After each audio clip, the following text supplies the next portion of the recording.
Um, dois, seis. Gravando. Bom, então essa reunião está sendo gravada, agradecendo o Heinrich mais uma vez, tanto pela participação científica quanto técnica, né? A Brenda, companheira aqui, né, Brenda? Muito obrigada. E ao doutor Danilo, que a gente vai falar sobre o tumor Manek, né? Danilo, está aí com você, depois está aberta a discussão, tá bom? E vamos lá. Deixa eu só compartilhar minha tela aqui já. Peraí.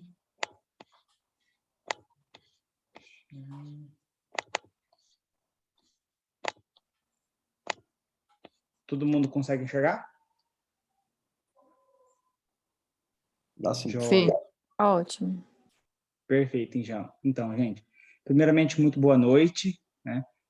Quero agradecer já o convite da Adélia e também da participação do Heinrich e da Brenda, né? A gente teve um pouquinho de dificuldade no começo de conseguir conversar, mas graças a Deus deu tudo certo. Me apresentar para vocês, meu nome é Danilo Munhoz, eu sou coloproctologista, fiz minha formação basicamente no interior do Paraná e em São Paulo, com laparoscopia com o Dr. Miguel Pedroso, e venho apresentar para vocês um relato de caso bastante interessante e raro, que é o tumor Manek de cólon, né? Para realizar esse trabalho, eu contei muito com a ajuda do Heinrich para a gente conseguir discutir a respeito das lâminas quando esse caso chegou até ele, e depois no futuro a gente discutiu bastante também com a Brenda. A Brenda não foi a oncologista do caso em si, né? Então talvez ela também vai ter um pouco de dificuldade em conseguir conduzir a parte que foi feita da parte de oncologia clínica, mas eu já ressalto que ela não é a oncologista, não foi a oncologista desse caso, tá? Então, vou começar a apresentação, então, falando um pouquinho sobre o relato do caso, depois vou oferecer, então, para o Heinrich falar um pouquinho da patologia. Espero que depois a Brenda possa comentar um pouco a respeito da parte oncológica e abro, então, para que todos possam discutir e opinar a respeito desse caso.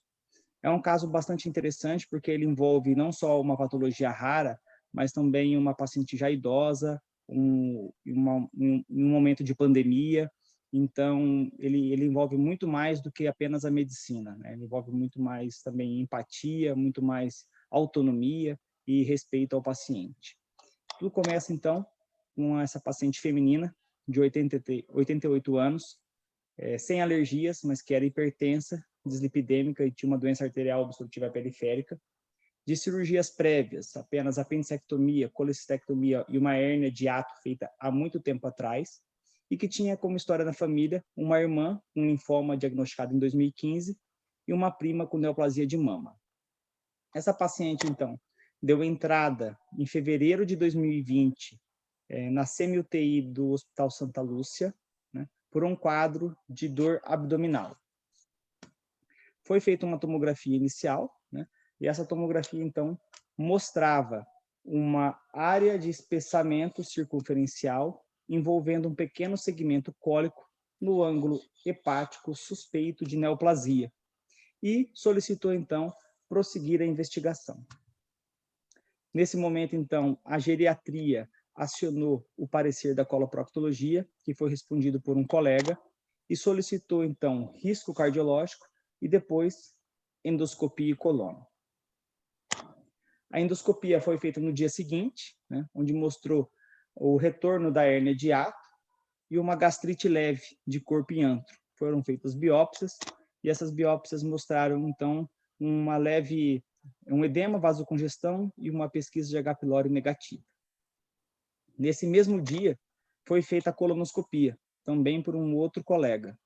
E ela identificou, então, teve um preparo irregular, foi até seco, mas que identificou essa lesão aqui em ângulo hepático, que ocupava 80% da circunferência e 70% da luz, né? E foram feitas diversas biópsias.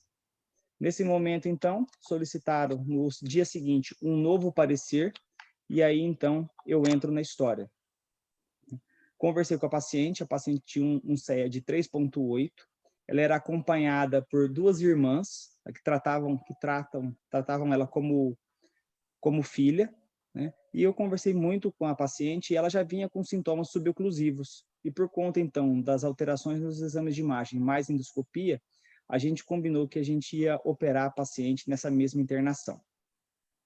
E aí a gente programou toda a cirurgia e a gente operou ela, então, no dia 8, onde a gente promoveu, então, uma colectomia direita com linfadenectomia retroperitoneal, uma enteroendoanastomose isoperistáltica mecânica e foi feita também uma biópsia hepática. A cirurgia ela ocorreu mais ou menos umas 3h30, não teve intercorrência e ela foi feita toda por via laparoscópica. A paciente, então, passou todo o pós-operatório imediato na UTI, né? Ela teve um grande ilho adinâmico, ficou aí do dia 8 que ela operou até o dia, basicamente até o dia 14, sem eliminar gases, sem evacuar, né? Trouxe bastante preocupação para o cirurgião, porque ela tinha todos os exames absolutamente normais, né? PCR em queda, sem leucocitose. No quarto pós-operatório, eu me lembro que a gente entrou com antibiótico, terapia, para evitar translocação bacteriana. No dia 13, no 5º dia, o coração já não aguentava mais de angústia por conta da dinâmica, a gente decidiu tomografar, e aí a gente viu que só veio uma pequena distensão líquida, né, sem fator obstrutivo, relacionado a ilho paralítico. E no 6º pós-operatório, ela teve uma primeira evacuação em grande quantidade, e tudo começou a melhorar do ponto de vista clínico, né? No 8º pós-operatório, ela recebeu alta da UTI, e a gente conseguiu evoluir dieta a ponto de, no 10º pós-operatório, ela é de alta para casa. Depois do dia 18, então, o dia que ela foi de alta, saiu o resultado da biópsia da colonoscopia, que veio, então, como um adenocarcinoma em ângulo hepático, e depois, então, o anatomopatológico da peça, né? Deixa eu só diminuir um pouquinho aqui a...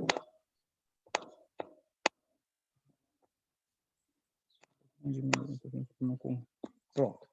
E aí a gente vê, então, que tinham margens boas, né? Veio com 18 centímetros numa margem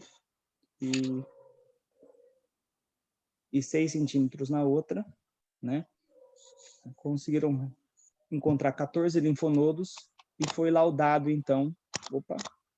Essas aqui são as imagens da peça, né? Então a gente vê uma lesão circunferencial, suboclusiva, e a gente vê, então, o diagnóstico histopatológico laudado como um adenocarcinoma infiltrante, né? Dos 14 linfonodos, 3 estavam comprometidos, né? Todas as margens proximal e distal eram livres e a paciente também apresentava uma invasão linfovascular perineural presentes, né?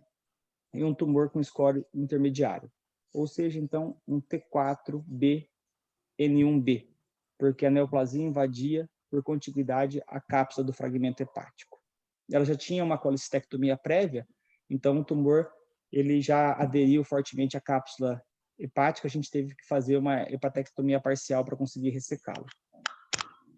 A imunohistoquímica foi realizada, né? Evidenciou então que o tumor era moderadamente diferenciado, com proficiência na expressão das enzimas reparadoras do DNA.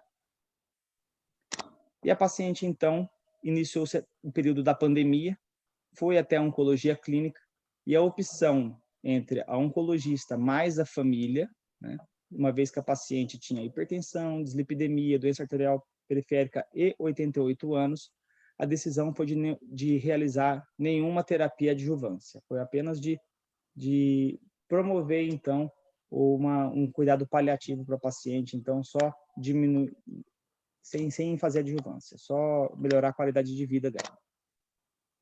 E aí a gente dá a ideia, então, durante a pandemia, essa paciente no comecinho da pandemia, né, a gente tem que lembrar daquele tempo que foi mês 3, 4 e 5, onde todos os idosos não queriam sair de casa, todo mundo com medo, todo mundo abismado com as notícias que a gente via na televisão.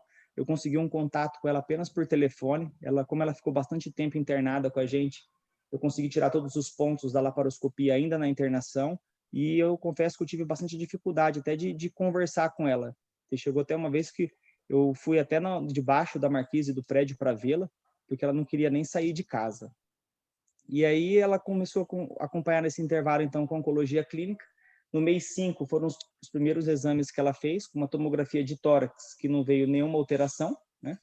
achados inalterados desde 2019, que é a última tomografia que ela tinha, e a tomografia de abdômen e pelve, então só mostrava então os sinais cirúrgicos, né? Uma hemicolectomia direita, com anastomose de aspecto habitual, a volumose hernia de hiato, que sempre vai existir, vocês vão ver sempre, e basicamente achados inalterados em relação à tomografia que ela fez no dia 25/3. O mais importante, CEA na ocasião era de 3,1.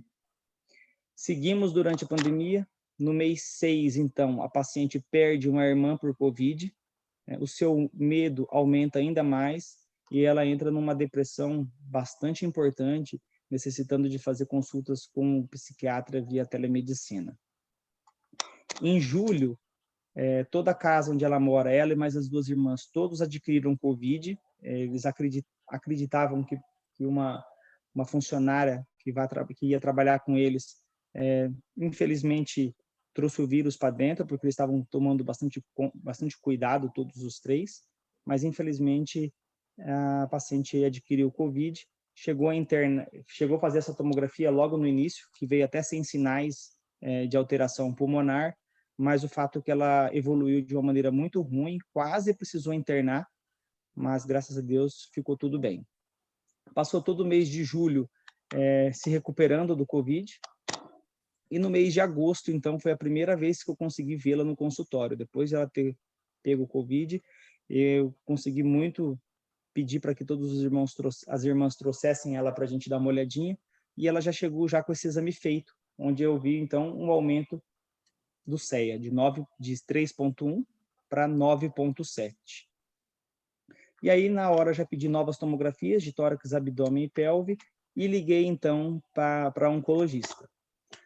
As tomografias do dia 17/8, um dia depois, no tórax, nenhuma alteração em relação à doença de base, mas já viu o comprometimento de 25% residual do pulmão em relação ao Covid. E na tomo de abdômen a gente vê, então, ainda assim a hemicolectomia, mas já a presença de linfonodomegalia, medindo até 24 por 16 milímetros. E também uma lesão no fígado com realce hipovascular de 52 por 40 milímetros, sugerindo, então, uma recidiva da doença já com implantes secundários. Liguei para a médica oncologista, conversei com ela uma vez que ela não tinha feito, então, nenhum tipo de adjuvância, qual seria a proposta que a gente ia oferecer para a paciente, e a gente definiu junto, então, que a gente ia repetir a colonoscopia e fazer, então, um PET-CT. O PET, então, eu trago para vocês, vou só ler as interpretações, mostram, então, SUVs de até 7,2 no fígado, né? E mostra também uma lesão próxima à anastomose, medindo 32 por 32 milímetros, com um SUV de 4,4. Tá? Feito a colonoscopia, esse exame foi feito por mim, e a gente observa, então, como eu descrevi, que em cólon transverso proximal, né, logo após a anastomose, eu vejo a presença de uma lesão ulcerada, de bordos elevados e centro retraído, parcialmente recoberta por fibrina, e que ocupava 40% da circunferência e 10% da luz. Ele era bastante endurecido, o suficiente até para dificultar a retirada dos fragmentos para biópsia. Então, talvez essa foto aqui não ficou tão boa, mas a gente vê aqui, tá mais ou menos a anastomose está mais ou menos aqui, e para trás da anastomose a gente vê a lesão. E aí eu confesso que o meu coração apertou na hora que eu vi essa tomografia, esse exame de imagem, porque a primeira impressão que eu tive, né, e que eu pensei, foi que eu tinha deixado o tumor para trás. Essa é a grande verdade. Pensei que na hora que eu operei, como eu operei lá na urgência, eu poderia muito bem ter deixado essa lesão para trás. Ela não tinha colonoscopia prévia, feita por mim, né, ou por alguém da equipe, e essa foi a primeira coisa que eu pensei. Depois fui revisar todo o prontuário e observar tudo, eu acho que pouco provável que isso tenha acontecido. Primeiro porque as tomografias passadas não mostravam doença sincrônica, o CEA dela era muito baixo, e provavelmente se eu tivesse grampeado essa região aí na primeira cirurgia, eu acredito muito que minha linha de grampo não ia suportar e abrir, essa paciente ia complicar já no pós-operatório. Então esse é um dos motivos que a gente, depois de alguns dias aí de tristeza, de coração apertado, a gente definiu que isso era de fato uma nova lesão. E aí, feitas as biópsias, no dia 8/9, então, eu recebo a mensagem do amigo Heinrich dizendo, então, que era um carcinoma neuroendócrino de pequenas células. E eu expliquei para ele, então, que foi uma paciente na urgência, internada por um quadro obstrutivo, com tumor avançado, e ele deu a ideia, então, de que parecia ser duas lesões distintas, né? Nesse momento, então, eu pedi uma revisão da lâmina, que conversei com outro patologista. A primeira ideia do patologista foi de que provavelmente isso eram 2 tumores sincrônicos mesmo, de que muito pouco provável que ele tinha visto que tanto a biópsia da colono quanto a biópsia da peça cirúrgica estavam como adenocarcinoma, e que ele achava muito pouco provável, na verdade chegou até a usar palavras tipo de impossível, de que a gente estaria com um tumor misto. Mesmo assim, pedi para ele, fiz uma carta e solicitei uma revisão de lâmina, e aí, na verdade, ele encontrou, então, o marcador com 30%, sugerindo, então, um tumor adenoneuroendócrino misto, né? Tumor Manek intestino grosso. E aí, aqui novamente, o novo laudo, então, inicial da imunohistoquímica, né? Onde ele coloca que o laudo foi revisto e alterado em 16/9, após informes clínicos, e o novo anatomopatológico também revisto e alterado, relaudado, onde ele coloca, então, o grau histológico, um G2, um G2 da parte de adenocarcinoma e um componente neuroendócrino bem diferenciado, grau 3, né? Laudando por final como um tumor Manek de intestino grosso. Foi feita uma nova conversa com o oncologista, então, e aí a família optou, junto com a oncologista clínica, de iniciar a quimioterapia. Foi implantado um Portocat, foi feito um primeiro ciclo, então, de capecitabina com Beva, e no outro mês seguinte trocaram, então, para Folfox mais Beva 12 ciclos. Os primeiros exames que ela tem de seguimento foram já em janeiro de 2021, onde mostram na tomografia a ausência de linfonodomegalia e redução do vidro fosco em relação ao COVID que ela adquiriu em julho. Na tomografia de abdômen, mostra, em comparação às tomografias que ela fez no mês 10, um aspecto semelhante da área de espessamento e a redução dos linfonodos periportais junto à anastomose, né? E também redução das lesões hepáticas. Porém, o CEA da paciente ascendeu. Era 9, foi a 14. Depois, no mês 3, novos exames de imagem foram feitos a pedido da oncologista, porque a paciente começou a ter dificuldade em fazer a quimioterapia. O Portocat dela não funcionou direito. E a paciente evoluiu, então, com uma trombose crônica de veia jugular interna, né, associada com uma circulação colateral. Foi feito, então, uma avaliação da cirurgia vascular, que viu mesmo que a cava superior estava com estenose de 70%, então trocou o Portocat para a jugular interna esquerda. No mês 3 de 2021, no prontuário da paciente, então, iam ser ofertados para ela mais 5 ciclos de 5-fluoracil com Beva.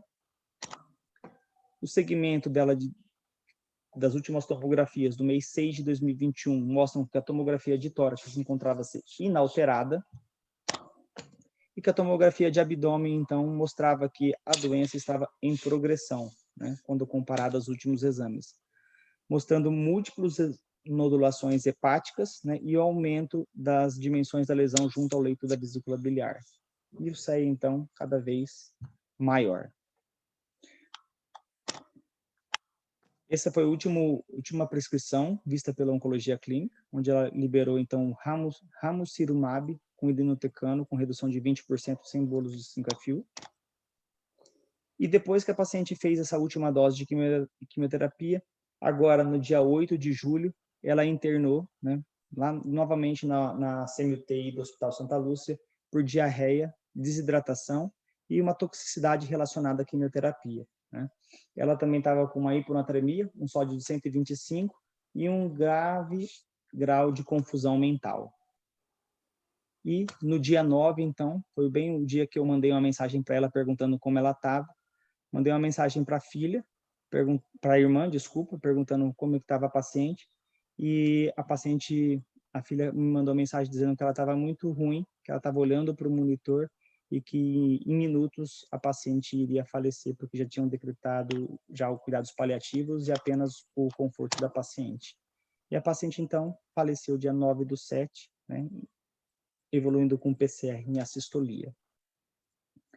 A sua missa de 7º dia vai ser agora no dia 15 de julho, né, na próxima semana, e eu fui até o velório da paciente, ela se tornou uma grande amiga minha, e as filhas bem tranquilas, né, dizendo que desde o começo sabiam que, independente se era só um adenocarcinoma puro ou um tumor misto, que a gravidade do quadro, por ser já um T4N1B, as filhas tinham essa noção, e que elas estavam sempre cientes da necessidade de que ela fosse sem dor, e que assim aconteceu. Então, eles estavam com o coração bastante tranquilo.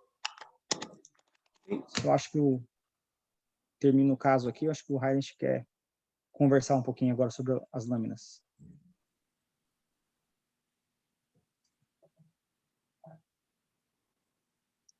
Danilo, antes de mais nada, excelente apresentação, ficou muito claro assim, todo o transcorrer, né? Uma pena aí o desfecho final, né? Pois é, pegou todo mundo de surpresa aí, eu também. Vocês querem que eu apresente a parte da patologia ou, Brenda, você já quer comentar alguma coisa sobre o que viu até agora? Pode falar, Raiz. Boa noite, Danilo. Boa noite.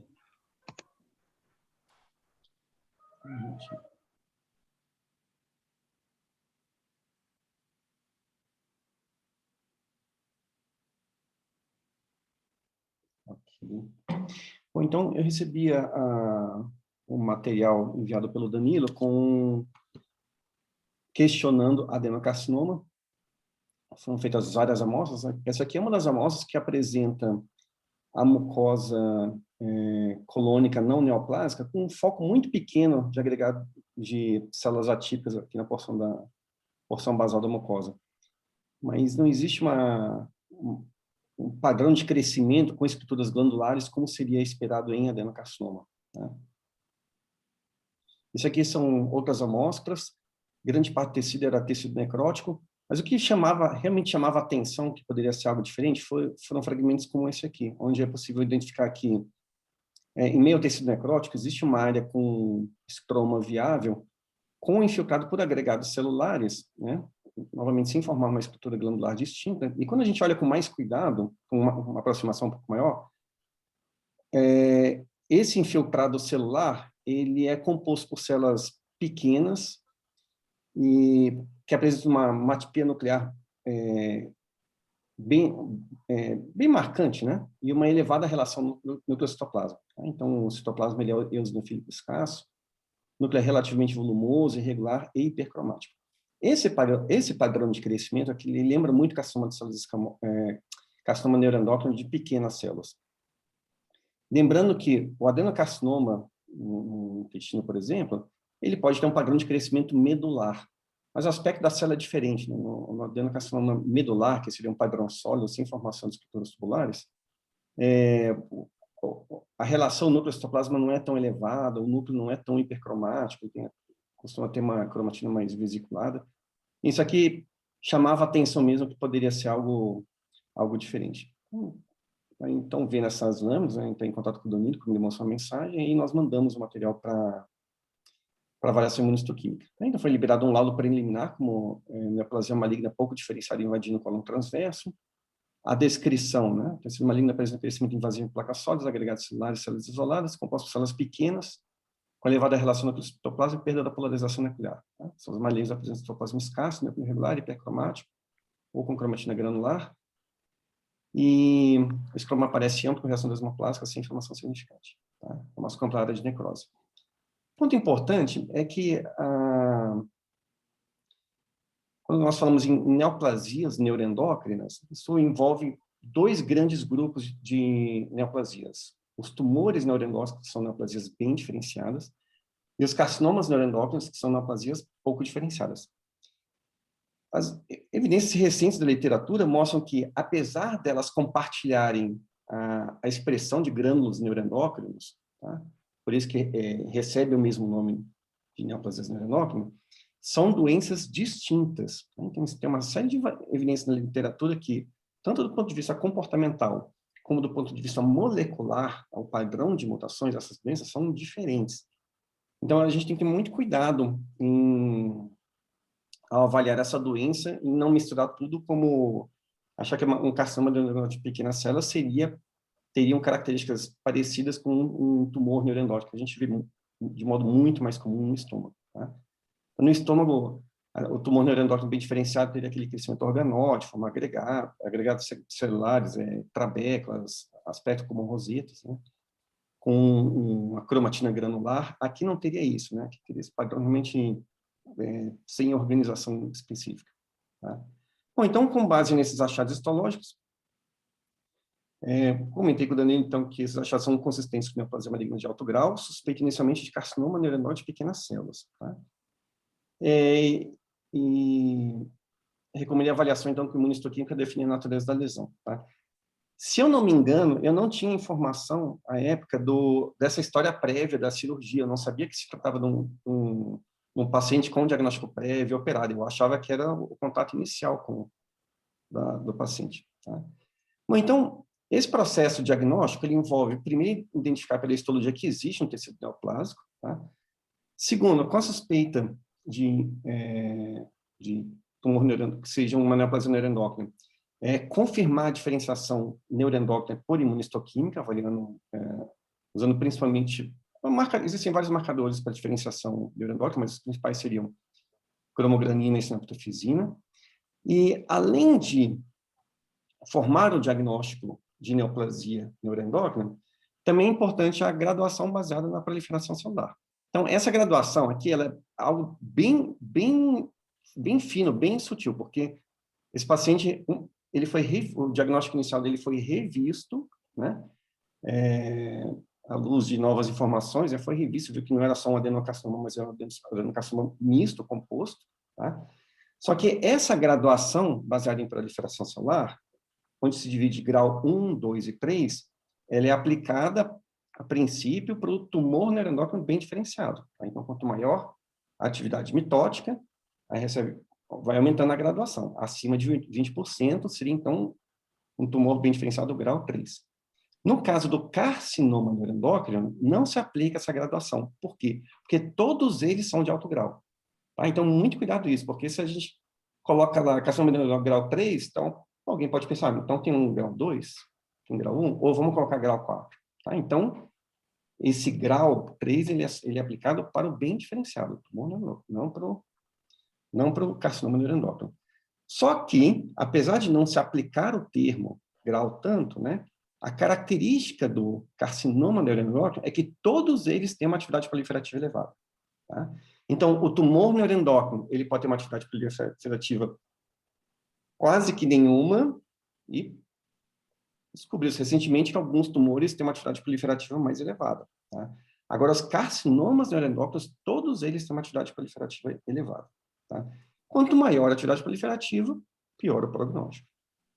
E, por último, também é possível tentar definir o sítio de origem através do imunofenótipo. Tá? Foi mais ou menos isso que foi feito pela imunistoquímica. Então, foi identificada a diferenciação neuroendócrina pela expressão de sinaptofisina para essas células neoplásicas, mas reparem que praticamente não expressa cromogranina A, que é uma característica dos tumores neuroendócrinos do intestino grosso. Tá? Pode apresentar, mas geralmente é muito mais discreto do que seria, por exemplo, no estômago. Tá? Apresenta uma atividade, uma proliferação celular muito acentuada, porque o marcador utilizado é o KI67, então aproximadamente aí 80% das células apresentavam expressão do KI67, KI67 é quando a célula está dentro do ciclo mitótico. Então, são duas situações diferentes. Uma situação é avaliar morfologicamente a mitose, e a outra é avaliar o índice proliferativo pelo KI67. Quando o tecido é muito escasso, como biópsia, a mitose muitas vezes não é representativa. Então, o ideal é sempre usar o KI67. De modo geral, hoje em dia, a tendência mundial é todo mundo usar o KI67 como ponto de referência. Tá? E, por fim, Também foi observada a caracterização de diferenciação intestinal pela expressão do CDX2, o MUC5A e o CK20. Tá? Então, favorecendo a origem no próprio intestino. Antes de passar para a Brenda, eu só queria fazer alguns comentários. Então, na biópsia que eu vi, não identifiquei o componente glandular. Tá? Então, a gente está formando um diagnóstico, juntando informações, eu brinco, patologista lida literalmente com fragmento da doença, né? Fragmento do paciente. Né? Então, Danilo, oncologista do caso, assim, então, abordando clinicamente, conseguiram reunir todas as informações para formar esse diagnóstico aí de que seria uma neoplasia mista. Tá? Então, esse termo, né, neoplasia mista, né, neoplasia neuroendócrina não neuroendócrina mista, né, MNEMS, né, que envolve uma NEC, tá? Então, ele é mais uma categoria conceitual de neoplasia do que um diagnóstico específico. Tá? Então, essas neoplasias mistas é uma neoplasia epitelial mista com componente neuroendócrino combinado com componente não neuroendócrino, onde cada um dos quais é morfologicamente e imunossoquimicamente reconhecível como componente distinto e constitui pelo menos aí 30% da neoplasia. Né? Por que esse pelo menos 30%? Esse número, enfim, alguém escolheu esse número, mas a ideia é tomar o cuidado, porque às vezes tem neoplasias, adenocarcinoma com células neuroendócrinas esporádicas, né? Então, tão incomum que acaba não tendo impacto no prognóstico do paciente. Mas é muito importante quando a gente lidar com uma neoplasia que possui um componente neuroendócrino, se esse componente neuroendócrino for de pequenas células, mesmo que ele compõe menos que 30% da neoplasia, é importante ser relatado, porque pode ter, sim, impacto no prognóstico do paciente. Tá? Mas, então, conceitualmente, cada um dos componentes deve compor pelo menos 30% da neoplasia. Tá?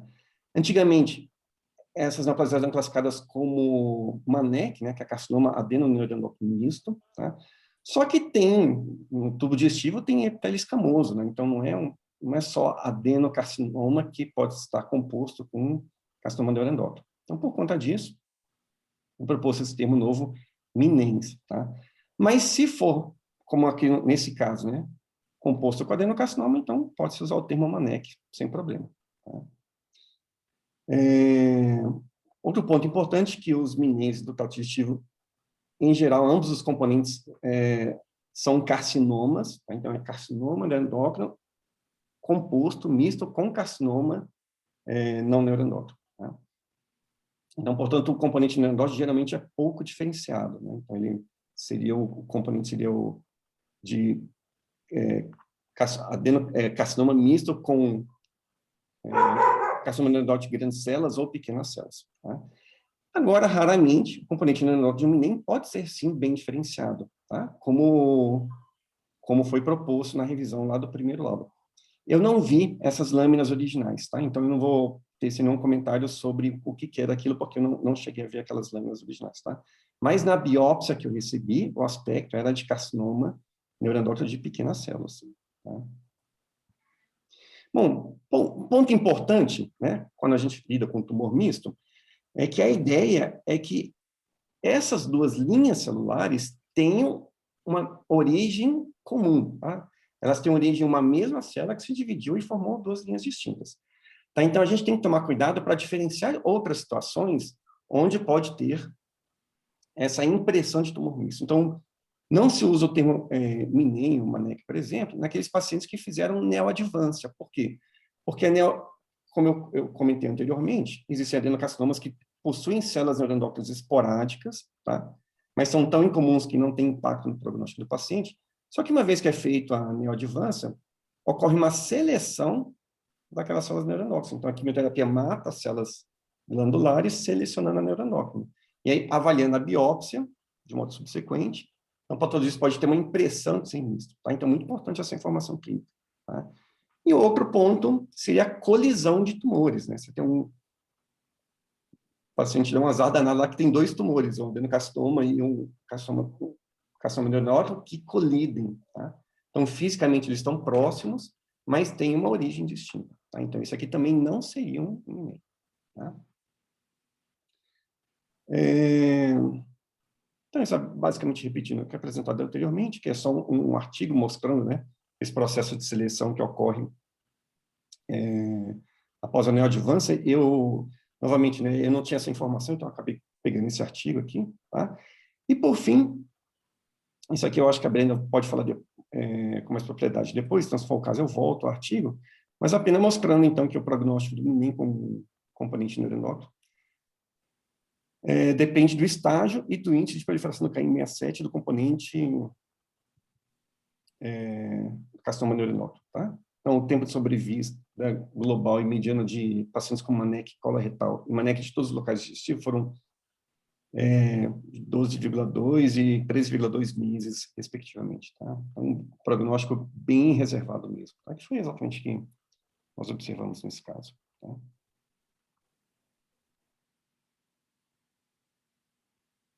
Ok, pessoal. Vou convidar, então, agora a doutora Brenda para explicar para a gente, de fato, o que está acontecendo. Não de fato, mas de certa forma, vocês já explicaram bastante bem.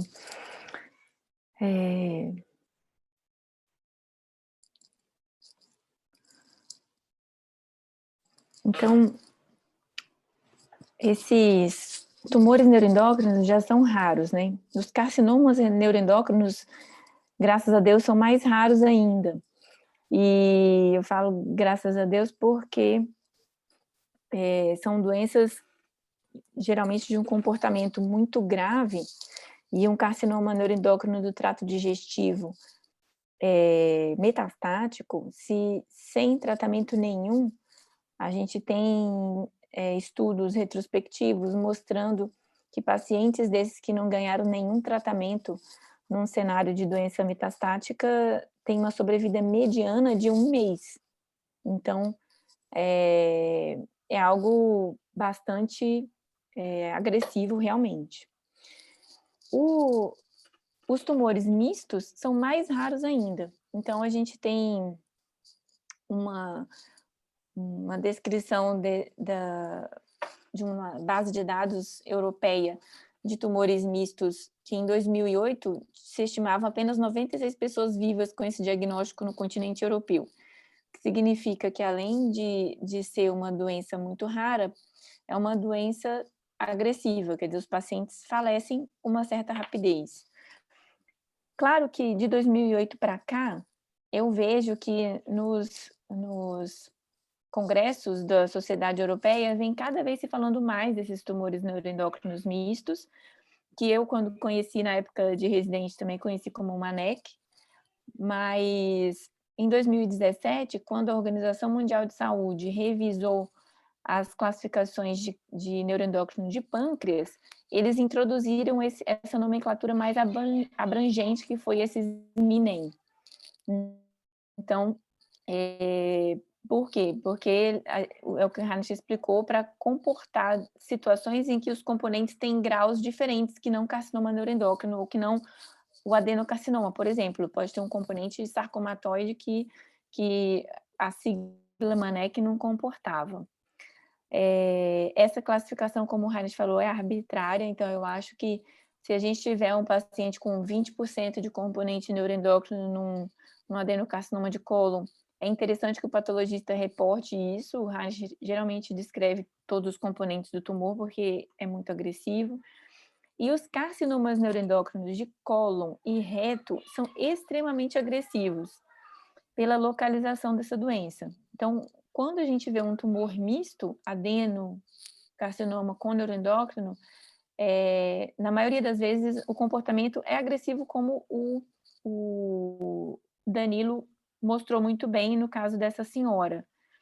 E eu vou dizer, se essa paciente tivesse aparecido no meu consultório na situação em que ele mostrou, com uma doença linfonodo positivo, T4, eu teria muito provavelmente também não feito químio para ela naquele cenário. Por quê? Esse comportamento agressivo mostra que essa é uma doença que rapidamente dá metástase. Então, o critério para a gente fazer uma adjuvância seria eu tratar a micrometástase, ou seja, aquela doença que eu não estou vendo. Mas isso geralmente acrescenta muito pouco pouco quando a doença é extremamente agressiva. Uma coisa é um adenocarcinoma de cólon, outra coisa é um carcinoma neuroendócrino, mesmo misto ou não. A literatura não tem respaldo para fazer um tipo de tratamento para esse tumor, e dentre as sociedades de tumor neuroendócrino, ainda, a maioria desses tumores é tratado com uma químio que é cisplatina e etoposide, que é uma químio de pequenas células de pulmão. Então, hoje que a gente está tendo, depois que foi feito um aprimoramento nessas classificações e até pesquisa de biologia molecular nesses tumores, a gente está vendo que eles nascem como adenocarcinoma. Então, é como se fosse um clone muito maligno dentro de um adenocarcinoma. Então, não tem um respaldo científico e nunca a gente vai conseguir um estudo randomizado para dizer que esse tipo de paciente precisa de uma quimioadjuvante. E ainda mais numa senhora de 88 anos. Então, acho que, Danilo, não teria acrescentado um benefício para essa senhora, ainda mais que ela teve um COVID depois da cirurgia, né? Nesse ano, por exemplo, para vocês verem a raridade, no Congresso Europeu de Neuroendócrino, a gente teve um estudo retrospectivo que pegou apenas carcinomas neuroendócrinos e MANECs de coloretal. E esse centro é um centro europeu que eu conheço em Milão, na Itália, é um centro com muito volume de neuroendócrino, um centro de referência naquele país e até no continente. Eles conseguiram colocar 7 casos desses tumores para poder fazer um sequenciamento genético. Então, pelo fato de ser uma doença de comportamento agressivo e de uma biologia molecular pouco conhecida, eles decidiram fazer sequenciamento desses tumores, desses 7 casos encontrados no intervalo de 14 anos nesse centro com muito volume. Então, realmente é uma doença rara. E aí eles reportaram o comportamento dessa doença. Então, Danilo, você pode ver nessa tabela que dos MANECs, que está do lado da direita dessa tabela, tinham 2 casos desses 7 casos. Eles eram todos do estadio 3, e você pode ver, foram operados, então, ao diagnóstico, mas tiveram uma sobrevida global de 18 e 9 meses, quer dizer, doença realmente agressiva, entendeu? Foram sequenciados, é um estudo bem pequeno, mas só para mostrar o que esses autores concluem, é que os carcinomas, o componente de carcinoma, esses carcinomas neuroendócrinos que ficaram puros, eles não tinham algumas mutações que os pacientes com MANEC tinham. Tem uma outra revisão sistemática da literatura, colocando, eles fazem uma análise na língua inglesa em diversas bases de dados para pegar as informações dos pacientes com tumores mistos. Então, 10 estudos com tumores que tinham características de sobrevida desses pacientes com tumores mistos do trato digestivo. Então, a gente vê que nesse estudo eles tinham cerca de 25%, 23% dos pacientes com origem desses tumores mistos em colo e reto. As doenças, maioria foram diagnosticadas localizadas, porém, a sobrevida global mediana foi baixa para todo esse N de pacientes, que não é muito grande, 61 pacientes. Então, a histologia rara, o diagnóstico dessa doença tem que contar muito com a expertise do patologista, porque o oncologista, muito dificilmente, esse tumor se comporta muito como o adenocarcinoma da origem do tumor, então o oncologista dificilmente consegue ter um insight de que o paciente tem um componente neuroendócrino associado. Faz diferença para a gente pensar no paciente, então é um paciente com uma doença muito agressiva, que eu vou pensar 2 vezes antes de fazer uma hepatectomia que vai deixar o paciente, por exemplo, com 3 segmentos no fígado, quer dizer, com um adenocarcinoma de cólon, eu posso tentar curar um paciente fazendo uma hepatectomia muito extensa, mas num tumor de alto grau como esse, que a gente tem 100% de certeza que essa doença vai recidivar, eu deixar o paciente com fígado limítrofe, isso pode queimar linhas de tratamento subsequente, né? Os tratamentos se baseiam em consenso de especialistas, então é muito importante a gente discutir esses casos em reuniões multidisciplinares, em que eu tenha participação de outras especialidades, como médico nuclear. Nesse caso, eu discutiria algumas situações que a gente pudesse acrescentar de linha de tratamento para o paciente, mas não mudaria muito se essa paciente estivesse em outro centro no mundo. Eu acho que se ela tivesse sido vista, Danilo, por outro especialista, vamos dizer, na Europa, que o pessoal é muito estudioso nessa área, eu acho que talvez eles não acrescentariam uma adjuvância para essa senhora, fariam um segmento próximo, como você tentou fazer, tivemos o problema da pandemia, mas as quimioterapias para essa doença são muito agressivas, tanto que essa última linha que ela usou de tratamento, ela faleceu por uma toxicidade, né? Não usaria tratamentos como ela progrediu na primeira linha, que ela estava usando uma combinação de uma quimioterapia mais um agente angiogênico, que era o bevacizumab, ela progride e vai para uma linha menos intensa, vamos dizer, só com fluoracil e Avastin, que é uma linha que não segura muito a doença. Então, se o paciente não está tolerando tratamento nenhum, melhor talvez é você dar uma pausa por efeito colateral e deixar ele realmente se recuperar para você introduzir uma nova linha. Mas isso é uma questão extremamente difícil da gente comentar quando a gente está vendo um slide, né? Você tem que pensar vendo o paciente. Então, era só esses detalhes que eu queria acrescentar. Já tratei casos muito dramáticos, Danilo, de neuroendócrino misto de colo, pacientes jovens e tudo. E realmente parece que a doença atropela o paciente, o oncologista, a equipe multidisciplinar, todo mundo. Tem uma hora que é um trem descarrilhado mesmo. Não se angustie.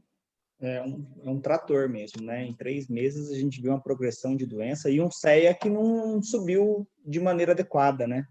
O CEA não acompanhou a evolução, né, da doença. Se você for ver que ela já tinha uma doença metastática já para o fígado, na própria área próxima da anastomose, os linfonodos, e o CEA subiu de 3 para 9, né? Depois para 14 e depois para 27. Então a gente não viu aquele CEA em ascensão de doença metastática como a gente está acostumado, né? Nos adenocarcinomas, às vezes tem uns pacientes que não produzem CEA também. Não sei, tem esse pessoal que a doença não produz CEA. Mas como ela tinha um componente de alto grau muito importante e de pequenas células, ela perdeu a diferenciação, né? Então, realmente, eu não me apegaria a esse marcador mesmo. Entendi. Me chamou mais atenção o SUV baixo das metástases. Eu achava que ela teria metástases com o SUV no PET mais elevado. Isso me surpreendeu um pouquinho mais. Acrescentei alguma coisa? Muito. Foi excelente, Brenda. Ficou muito claro mesmo. Unificar tudo. Obrigado. Deixa eu só abrir de novo aqui minha apresentação. Mas outros casos, Danilo, que eu tratei de neuroendócrino de alto grau mistos, foram detectados em revisão de patologia. Então, e a gente tem visto que, recentemente eu tratei uma paciente com um tumor misto de colo de útero, que é uma doença relacionada a HPV, né? Até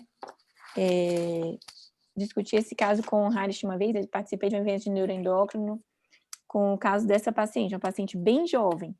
E as metástases dela, todas foram biopsiadas nas diversas recidivas que ela teve. E, deixa eu botar aqui o computador para carregar, senão acaba a minha bateria. E ela teve metástases com os 2 componentes. Então, sempre com o componente neuroendócrino e não neuroendócrino. E ela respondeu bem a tratamentos direcionados para para colo de útero mesmo. Então, não necessariamente para os tumores de alto grau neuroendócrinos que a gente usa. Então, mostra que é uma doença que carrega com si algumas características do sítio de origem, entendeu? Interessante. Breno, eu peguei mês passado um outro caso no Cardia. E vamos ver, né? Eu não tenho mais notícia do paciente se ele foi operado ou não. Então é incomum, mas Os carcinomas de estômago carcinomas endócrinos de estômago são dramáticos. Eu já tratei um paciente que não respondeu a nenhuma linha de tratamento, eu nunca me esqueci dele. Então, é um tipo de situação que ainda bem que acontece bem raramente, porque o médico nunca esquece desses casos. Você falou uma coisa que achei muito interessante, porque a metástase, ela mantinha o padrão dos dois componentes, né? Então, isso mostra que não é um evento isolado que formou duas linhas e as duas linhas vão crescendo de modo distinto, né? Então, tem alguma questão molecular que fica perpetuando esse processo, né? Isso é interessante. Sim. Então, é como se fosse... as células, os clones. Como se fosse uma doença separada mesmo. Interessante isso. Posso me manifestar? Mas não é uma doença, assim, tumor misto é uma doença separada das outras, você quer dizer, né? Porque quando a gente tem esses casos, a gente tem metástase, eu, pelo menos, acabo biopsiando a metástase para entender se o paciente carrega realmente esses dois componentes. E frequentemente, pelo menos no trato digestivo, é frequente a gente ver as duas, e elas são bem misturadas. Tem alguns estudos que colocam sequenciamento genômico desses tumores sequenciando separado componente neuroendócrino e adenocarcinoma. Sinceramente, eu acho muito difícil de fazer essa separação, porque nos casos que eu vi, você pega ilhotas de célula numa mesma lâmina, uma ilhota com diferenciação neuroendócrina e a outra sem a diferenciação neuroendócrina. E a outro detalhe da marcação de colo retal, da cromogranina, é que cólon reto marca a cromogranina B, não a A. Então, geralmente, quando fizer a imunistoquímica, vai vir a cromogranina negativa, mas é porque usou a cromogranina errada. E como é raro, às vezes acho que o pessoal nem compra o reagente da cromogranina B. Então, fica parecendo que o tumor não era muito diferenciado. A questão pode até, como o padrão que aconteceu aqui, né? Sinaptofisina positiva, cromogranina A negativa.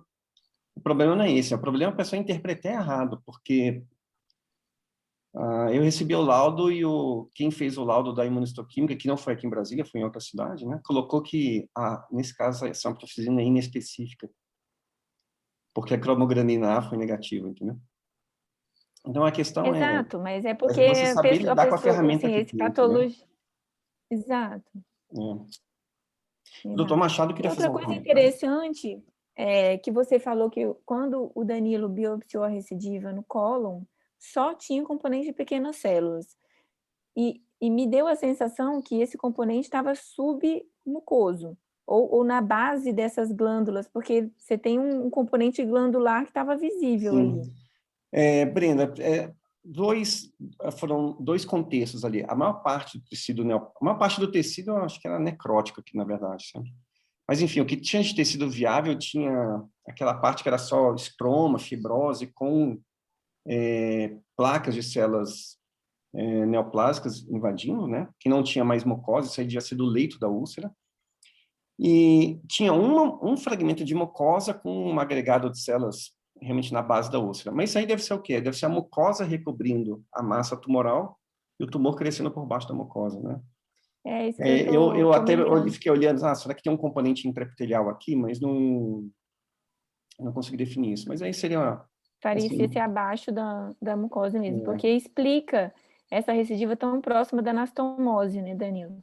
Porque o componente cresceu ali de uma forma que você, no intraoperatório, provavelmente você não ia conseguir detectar a margem dessa lesão, ainda mais que o patologista não reconheceu que era um neuroendócrino na peça, né? Então, ele pode ter deixado passar algum componente de submucosa ou de pequenas células ali que ele não valorizou no HI.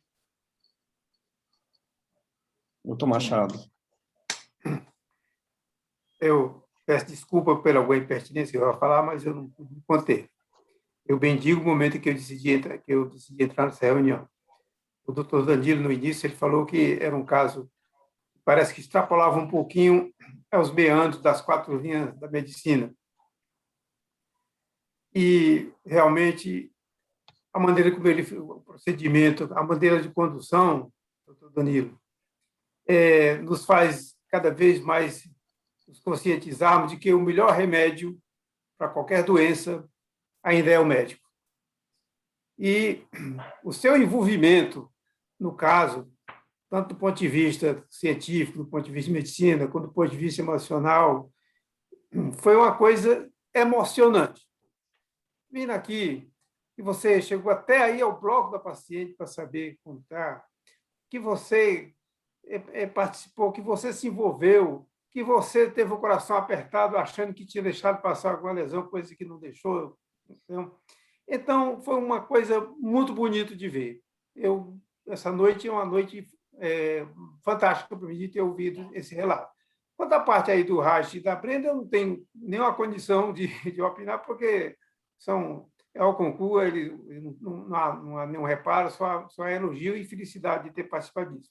Mas, Danilo, tenha certeza de uma coisa: dos 3 pilares básicos da medicina, se não os 3 completos, 2 deles você cumpriu galhardamente. Quer dizer, eu não sei se é de Hipócrates, aqui no Brasil diz que é Miguel Couto, cada um diz que é um dos pilares da medicina, um dos baluartes, que é a função da medicina, do médico, é curar, algumas vezes, quando possível. Não foi possível a cura, até porque não tinha como, né? Aliviar o tanto quanto possível, coisa que você fez muito bem, né, nos seus procedimentos, aliviou, né, algumas vezes, aliviou bem, né, deu até melhor qualidade dos últimos tempos de vida do paciente. E a coisa mais bonita foi o conforto, quer dizer, curar algumas vezes, aliviar outras tantas e confortar sempre, coisa que você fez com uma coisa emocionante, de ver um médico jovem com essa visão, né, de envolvimento. E, realmente, eu fiquei muito feliz e me parabenizo por ter assistido essa reunião, entendeu? E foi uma coisa... continue assim, certamente, porque a ponto de ir ao velório, de estar em contato com a família, muito bonito, muito lindo, lindo mesmo. Eu bendigo mais uma vez essa noite por ter participado dessa reunião. Parabéns a todos. O ponto de vista aí das aulas muito boas, né? Quando falou assim, Manek eu conheci, era o ponto de direito da Seleção Brasileira de 1950, né? Mas tudo bem. Muito... E cada vez que eu vou na reunião dessa, eu já bem adentrado à 8ª década de vida e à 5ª década de medicina, me sinto que saí daqui um pouco mais de médico do que eu pensava ser até então. Obrigado por vocês me ouvirem, desculpe alugar os ouvidos, mas eu não podia deixar de falar isso. Eu que agradeço. É bom, né, saber que os nossos colegas valorizam quando a gente vai no enterro do paciente, que eu geralmente nem conto. Nem compartilho com ninguém. Eu que agradeço, amigo. E, assim, todo o cenário, né, foi um cenário difícil, né? Foi um cenário da idade, da doença avançada, da doença numa pessoa idosa, de toda a pandemia, aquele tempo de medo, onde a gente só ligava a televisão e só via a morte, o familiar dela que faleceu, ela pegou Covid depois, medo de sair de casa, dificuldade da gente ter um contato, né, de poder acompanhar o pós-operatório de maneira adequada, né? Então, tudo isso apertou o meu coração e dificultou também essa proximidade, né? E, diante de tudo isso, ainda para piorar, uma doença extremamente agressiva, né? Uma avalanche, né, de difícil contenção, e, infelizmente, já existe o ditado, né, que ou a gente vai falecer de câncer ou a gente vai falecer com câncer. E uma pergunta a te fazer. Ela tem 88 anos, logicamente, quando ela tinha 38 anos atrás, ainda não tinha essa essa premissa do rastreamento, né? Do exame de rastreamento. Eu não sei se ela já tinha feito antes, aos 60, aos 70, algum exame de rastreamento visando a prevenção do câncer coloretal. Eu conversei com a irmã dela depois, e a irmã disse que ela acompanhava até com uma outra prócto aqui de Brasília, que já estava há muito tempo, indicou a colonoscopia para ela, mas depois que ela chegou aos 85, aí ela não viu muito benefício mais em fazer, né? Por conta da idade mesmo, né? Perdeu o benefício promover o diagnóstico precoce de uma lesão numa paciente de 88 anos. Mas antes não tinha diagnóstico de adenoma, displasia, nada dos anteriores? Antes não. Realmente, aí parece que manda rastrear até os 80, não né? Não é rastreável. Parece Eu acho que essa rastreia doença até não os 80, né, rastreável. Brenda? Até os 80, câncer de rato rastreia, né? Mas prévia, essa né? é uma doença não rastreável. Ela é aquele tumor que vai acontecer no intervalo entre uma coluna e outra, entendeu? Não, eu falo o primeiro tumor, aquele que ainda não era, né, Mas na revisão, professor Machado, esse primeiro tumor Por era favor. nisso já. Esse professor é pura gentileza. Querido pai da minha amiga Natália. Ele já era misto. Quando foi revisado, ele conseguiu encontrar o componente neuroendócrino lá. Então, essa é uma doença que não tinha começa como, bem agressiva. Não faz parte do escopo. Ainda bem que é rara. Gente, para finalizar, então... Mais algum questionamento?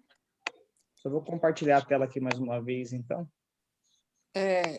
Para vocês. Queria agradecer todo mundo, falar que nossa próxima reunião vai ser sobre tratamento de doença de Crohn. O doutor Marcos Veroncio, né, de Natal, já aceitou o convite. E eu queria chamar o doutor Zé Augusto para encerrar a nossa reunião aqui. Doutor Zé Augusto, palavra com o senhor.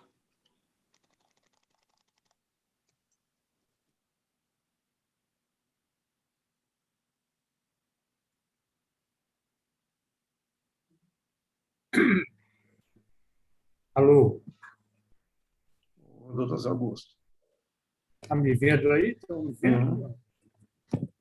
Eu só quero parabenizar o grupo que apresentou e contente, o prazer de rever os colegas, o Heinz e a Brenda, que há muito tempo eu não os vejo, né? Como sempre foram muito brilhantes, e conhecer o Danilo, quer dizer, só conhecia o Danilo através de telefone, não conhecia pessoalmente, né? E dizer que a apresentação foi muito boa. Eu aprendi muito, quer dizer, esses tumores são meio complexos, meio difíceis.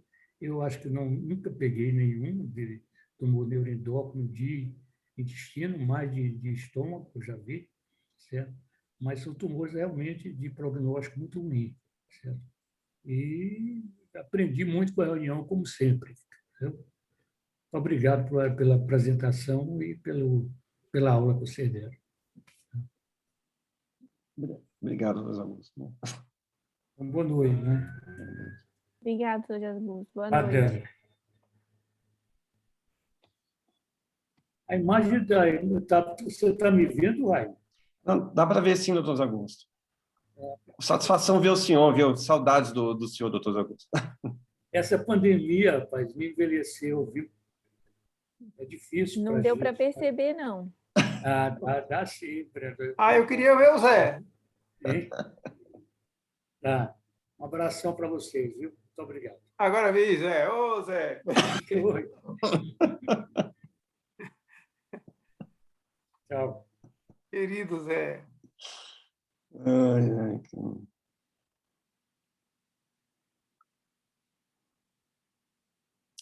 Uai, a Adélia saiu, será?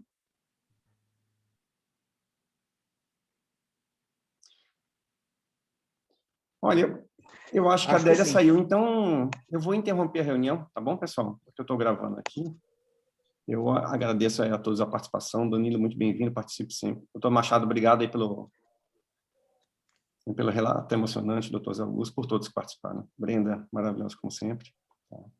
Tá, pessoal, boa noite. Boa noite, parabéns, Danilo. Obrigada, Heinz.